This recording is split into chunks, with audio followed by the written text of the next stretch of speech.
Fala pessoal, sejam muito bem-vindos ao canal Investe na Boa. Nesse vídeo aqui eu resolvi trazer um guia básico aí para você que está querendo começar a investir, não sabe nem por onde começar, ou até mesmo para você que já investe, mas talvez tenha pulado ali algumas etapas.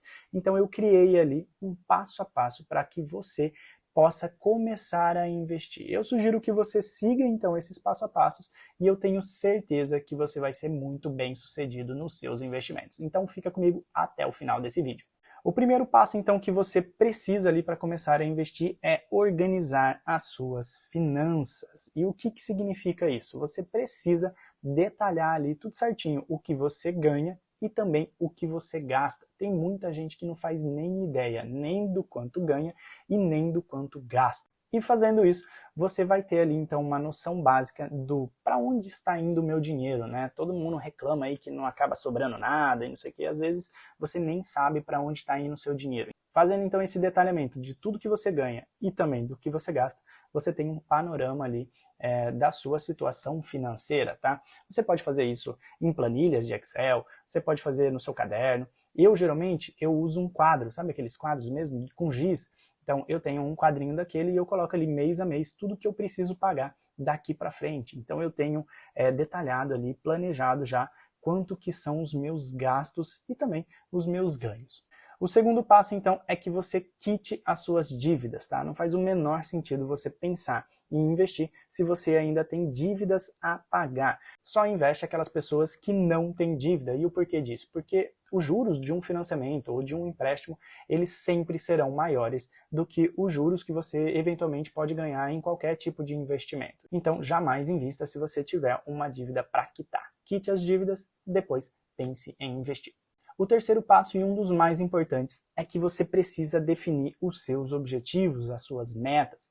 E o porquê disso? Porque quando você define ali o porquê você está poupando, o porquê você está investindo, as coisas funcionam de uma maneira mais organizada. Isso vai fazer com que você não desista ali no meio do caminho. Sabendo então qual é o seu objetivo, você vai conseguir então encontrar aqueles ativos, aqueles investimentos que melhor vão atender a esses seus objetivos. Muitas pessoas me perguntam, Hugo, mas qual é o melhor investimento? Onde que eu começo? Não sei o quê. Depende muito do seu objetivo. Então, existe aquele melhor investimento para aquele seu objetivo. Você pode dividir ali os seus objetivos em prazos, né? A gente fala nos curtíssimos prazos, que são ali até 6 meses, tem os curto prazo, que é de 6 meses a 1 ano, tem o médio prazo, que é de 1 ano a 5 anos, o longo prazo, então, dos 5 aos 10 anos, e os longuíssimos prazos acima de 10 anos. O quarto passo, então, é que você passe a criar o hábito de poupar todos os meses, tá? Elimine os possíveis gastos desnecessários. Lembra que você fez ali o planejamento de todos os seus gastos. Eu tenho certeza que você, colocando no papel tudo que você gasta, você vai encontrar gastos que são desnecessários ou que talvez já não façam tanto sentido para você, ou que você consiga minimizar, diminuir aqueles gastos, né? Por exemplo, uma pessoa que pede muita comida por iFood, ou uma pessoa que anda muito aí de Uber, né? Então essa pessoa pode, sei lá, passar a cozinhar, levar ali para o seu trabalho. Na questão do Uber ali, talvez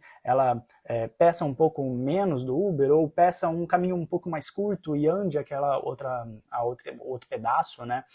Enfim, você precisa mudar hábitos e também possíveis vícios. Eu sei que mudar vício não é uma coisa simples de se fazer, mas quando você tem um propósito de mudar, é muito mais fácil que você mude do que simplesmente você não ter propósito nenhum, não ter objetivo nenhum a percorrer. Muito importante aqui também é que você crie novas fontes de renda, né? Você passa a fazer então rendas extras. Tem diversos tipos de renda extra que você pode fazer, tem diversos vídeos que você pode pesquisar. Enfim, ache aquilo que você sabe de melhor, que você faça muito bem e, enfim, faça essa renda extra para você aumentar ali os seus aportes e fazer os seus aportes todos os meses. O quinto passo aqui é que você precisa abrir conta numa corretora ou num banco digital. E o porquê disso? Porque as corretoras, elas funcionam como uma espécie de shopping center dos investimentos, tá? Então imagina que você vai comprar uma roupa, quero comprar uma roupa. Você vai num shopping, você vai ter ali a loja da Calvin Klein, a loja da Adidas, tem a loja da Lupo, que é de cuecas e tudo mais. Enfim, são diversas marcas para você comprar roupas. Quando você investe através dos bancões, aqueles bancões, eles têm as roupas apenas da marca deles, entendeu? Então, por isso que as corretoras você encontra investimentos, maiores opções de investimentos do que simplesmente ir apenas num bancão, num Bradesco, no Itaú, numa Caixa. Você vai ser direcionado somente naqueles produtos ligados àquele banco. E nas corretoras não, você tem acesso a diversos outros produtos de diversas corretoras, diversos bancos, diversas instituições financeiras. Um grande detalhe aqui é que eu sugiro que você escolha aquelas corretoras que não te cobram taxa, né? Principalmente para você que está começando com pouco dinheiro. Se você ficar pagando muita taxa, não faz o menor sentido, né? Vai comer muita a sua rentabilidade. Eu tenho um vídeo, gente, que eu fiz, que eu falei sobre 7 corretoras que você pode abrir conta e passar a investir. Eu vou deixar esse link aqui na descrição, então assim que terminar esse vídeo, eu sugiro que você dê uma olhadinha lá. Quando você abrir conta, então, nessa corretora, vão te fazer ali algumas perguntas. Calma que não é nenhuma pergunta de conhecimento, de nada. É simplesmente você responder sobre você mesmo, sabe? Para você saber o seu perfil de investidor. Isso é muito importante. Então, eles vão te definir ali como conservador, moderado ou arrojado. Eu sugiro que todo mundo que está começando a investir seja, independente da avaliação da corretora, é que você adote uma postura mais conservadora. O 6º passo aqui, de fato, você vai começar a investir. E qual é o primeiro investimento que você precisa fazer? É que você crie e você monte ali a sua reserva de emergência. E reserva de emergência é renda fixa, pessoal. Então, reserva de emergência, esquece fundo imobiliário, esquece ações, esquece criptomoedas. Quando você tiver uma reserva de emergência, é que vai te dar mais tranquilidade, eventualmente se você perder um emprego, ou se surgir uma doença na tua família, se, sei lá, caiu uma chuva muito forte, destruiu a tua casa, ou caiu o poste ali que liga na tua casa, isso é responsabilidade sua, então é preciso que você tenha um dinheiro para arcar ali com eventuais despesas que tenho certeza que vai acontecer na sua vida, você querendo ou não. Esse momento da sua reserva de emergência deve ser usado apenas em momentos de emergência. Hugo, eu encontrei um sapato lindo na vitrine, eu vou lá e vou pegar o dinheiro dessa reserva. Não, isso não é uma emergência, ou pelo menos não deveria ser para você, tá? Então quer comprar um sapato, trocar de celular, não sei o quê, isso daí é para o seu objetivo de curtíssimo prazo, igual eu falei anteriormente. Não usar o seu dinheiro da reserva de emergência para esse tipo de coisa. Qual é o valor que eu devo deixar ali na reserva de emergência, tá? Geralmente as pessoas falam para você deixar 6 meses do seu custo fixo. Lembra que você planilhou lá quanto que você gasta por mês? Então você tem ali os seus custos, né, de sobrevivência mês a mês e você faz isso vezes 6. Essa seria a sua reserva de emergência. Eu acredito que pelo menos 3 meses já é interessante para que você então passe a diversificar entre outros investimentos, mas que ainda assim você consiga ainda colocar mais um pouquinho na sua reserva de emergência. Então, de grosso modo, pelo menos 3 meses do seu custo fixo deve estar ali na sua reserva de emergência para daí então você passar a olhar outros tipos de investimentos. O objetivo da reserva de emergência, gente, não é a rentabilidade, não é o crescimento do patrimônio. Aqui não espere que o seu patrimônio se multiplique por 3, 10, 20 vezes. Tá? Aqui o que você precisa ver é a segurança e a liquidez. E o porquê disso? Porque a segurança você não pode ter o risco ali de perder ou de ter grandes oscilações no seu patrimônio, e também a liquidez, porque nos momentos de emergência o que você mais precisa é da liquidez, você precisa transformar aquele investimento em dinheiro o mais rápido possível. As melhores opções ali para você colocar o seu dinheiro na sua reserva de emergência, na minha opinião, é o Tesouro Selic e também em CDBs que te rendam ali pelo menos 100% do CDI e que tenham a liquidez diária. Isso é muito importante. Você não precisa necessariamente escolher um ou outro, você pode dividir a sua reserva de emergência em duas. Então você pode colocar uma parte tanto no Tesouro Selic quanto num CDB, de preferência ali em corretoras diferentes, justamente por isso. Às vezes você precisa ali da emergência, uma corretora está fora do ar, tudo pode acontecer nessas horas, tá, pessoal? Então, o ideal é que você faça isso, divida ali a sua reserva de emergência. Eu também tenho um vídeo onde eu falei sobre a reserva de emergência, caso você tenha curiosidade, caso você não saiba, ali eu explico certinho, passo a passo, dou outros detalhes, dou outras opções de investimento, então eu também vou deixar esse link aqui na descrição. Assim que terminar esse vídeo aqui, vai lá e veja esse também. O 7º passo, então, naquele momento que você está criando a sua reserva de emergência, você já pode começar a estudar. E o que você vai precisar estudar? Estudar sobre renda fixa e renda variáveis. Quais são ali os ativos, né, de cada uma. Então, na renda fixa, a gente tem ali o Tesouro Direto, né, que dentro do Tesouro Direto tem o Tesouro Selic, tem o pré-fixado, tem o IPCA+, tem uma imensidão ali de investimentos dentro do Tesouro Direto. Temos também o CDB, igual eu falei anteriormente, as debêntures, LCI, LCA, então você precisa estudar isso. Uma coisa que você precisa ter em mente é que a renda fixa, ela não é fixa. Hugo, como assim? Agora você bugou toda a minha cabeça, tá? A renda fixa, gente, ela te dá uma previsibilidade da rentabilidade que vai ser paga para você. Como que isso funciona? Quando você investe ali, por exemplo, no Tesouro Selic, que está dentro do Tesouro Direto, você sabe que a sua remuneração vai ser de acordo com a taxa Selic. Só que a taxa Selic, ela não é uma taxa fixa. Ela é uma taxa onde 45 dias o Copom vai lá e decide se ela vai subir, ou se ela vai cair, ou se ela vai se manter. Nesse momento que eu gravo o vídeo, a taxa Selic está em 12,75% ao ano. Então, daqui um tempo, eles vão decidir se essa taxa vai cair, ou se ela vai subir, ou se manter. Então, você tem a previsibilidade que a sua rentabilidade vai ser de acordo com essa taxa Selic. Mas essa taxa Selic, como eu disse, ela varia. Então saiba que a renda fixa, ela tem riscos também, tá? Assim como a renda variável, é óbvio que são diferentes os riscos, mas todo investimento tem um risco, mesmo que seja pequeno, e também ela não é totalmente fixa, igual eu acabei de explicar. Já a renda variável, ela tem uma previsibilidade de rentabilidade menor, né? Dependendo ali do investimento, você sequer tem uma previsibilidade, né? Isso daí é investimentos de altíssimos riscos. Dentro da renda variável, então, a gente está falando do quê? Das ações, dos fundos imobiliários, das criptomoedas, dos ETFs.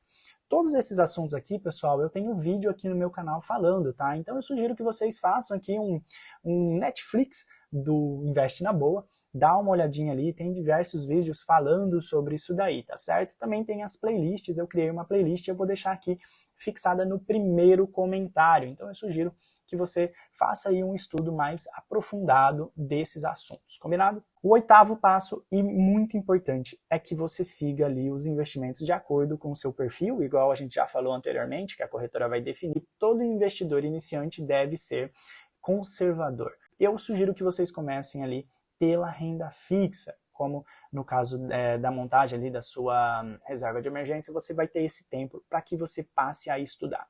Começou a estudar, aí sim você começa a pensar em colocar um ETF, um fundo imobiliário, umas ações, umas criptomoedas. Então invista de acordo com o seu perfil, respeitando ali o seu perfil de investidor e também o seu conhecimento. É muito importante que você entenda os riscos que aqueles investimentos estão envolvidos e que aqueles investimentos também façam sentido de acordo com o seu objetivo que você definiu lá atrás. Como que você pode organizar a sua carteira de investimentos de acordo com o seu perfil? Eu coloquei aqui uma ideia básica, tá, gente? Não é muito regra isso daqui, mas para quem é conservador ali, eu sugiro que 90% dos seus investimentos esteja ali na renda fixa, 10% numa renda variável. Já o moderado pode colocar ali 50-50, né? Então 50% na renda fixa, 50% numa renda variável. E tem o arrojado ali, que se você tiver mais apetite a riscos, tiver um conhecimento um pouco maior também, 30% ali numa renda fixa e 70% numa renda variável. Tem gente até que tem 100% de renda variável, mas daí tome muito cuidado, não seja você, você investidor iniciante, não faça isso, não comece por ações, por fundos imobiliários. Cuidado, galera, vai entrando um pezinho de cada vez. Tá? O passo 9 aqui eu sugiro que quando vocês passarem a investir, vocês criem uma mentalidade de dono e que também passem a reinvestir aqueles dividendos nesse momento que você estiver construindo o seu patrimônio, tá? O ideal aqui é que você adquira ativos e não passivos. E o que isso significa? Significa que você deve investir em investimentos ali que vão te trazer uma renda, tá? E não em supostos investimentos que vão tirar a sua renda. Por exemplo, quando você compra um carro, você melhora aí o seu carro, né? Você acha que você merece um carro mais luxuoso, maior e tudo mais. Você vai lá, se endivida para ter aquele carro e não pensa que aquele carro não é um investimento, ele é um passivo, porque ele só vai tirar dinheiro de você. A não ser, obviamente, que você trabalhe com carro. Se você for um Uber, aí sim faria sentido, porque aquele bem ele é usado para te gerar renda e não só tirar a sua renda. Outro ponto muito importante aqui, pessoal, você precisa diversificar os seus investimentos, tanto em setores, em ativos, em renda fixa, em renda variável. É muito importante que você não coloque todo o seu dinheiro num lugar só, porque senão você estaria ali sujeito ao risco da ruína. Se aquele investimento der chabu, você acaba perdendo tudo. Quando você diversifica em diversas classes de ativos, se algum te der algum problema ali, às vezes ele vai representar 2, 3, 5% do seu patrimônio, não vai afetar todo o resto, às vezes um outro compensa aquela possível perda. E saiba que dentro ali de uma carteira de investimento você vai ter ativos que vão te render muito e ativos que não vão te render muito naquele momento, então um acaba equilibrando o outro. Sempre que possível você precisa também ir aumentando os seus aportes, seja ali nas suas rendas extra que você eventualmente vai fazer, seja no reinvestimento dos dividendos, que aí sim você vai conseguir ir criando uma bola de neve positiva para você. Mas uma dica importante é que você aproveite as quedas de mercado, tá? Eventualmente ali, alguns ativos são cíclicos, né? Então tem momentos de alta, momentos de baixa.